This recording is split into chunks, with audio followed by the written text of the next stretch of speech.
මේ තියෙන්නේ අපි තෙමු එකෙන් ගෙන්නපු දෙවෙනි ඔඩර් එක.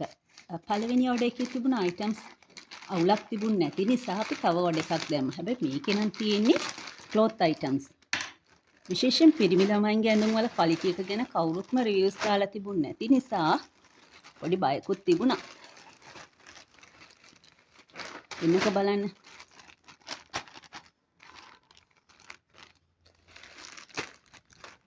අපි ගලවලා බලමු කොහොමද ක්වලිටි එක කියලා.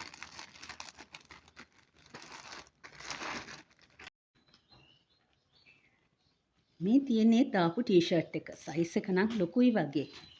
හැබැයි ක්වලිටි එක නම් හොඳයි මැටීරියල් එකේ. XL.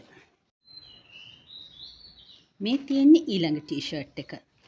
ක්වලිටි එක නම් එකයි, මැටීරියල් එක එකයි. ප්‍රමාණයෙන් චුට්ටක් විශාලද? හරි. අපි ඊළඟට බලමු ඊළඟ ටී-ෂර්ට් එක. එකම මැටීරියල් එකෙන් එකම බ්‍රෑන්ඩ් එකෙන් තමයි අපි ඕඩර් කරේ. ටී-ෂර්ට්ස් නම් හොඳයි. මේක ලේඩීස් බ්ලවුස් එකක්. බලමු අපි ඒකේ ක්වලිටි එක කොහොමද කියලා.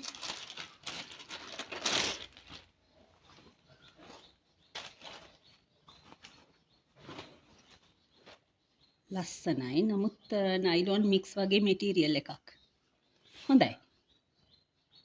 ලස්සනයි.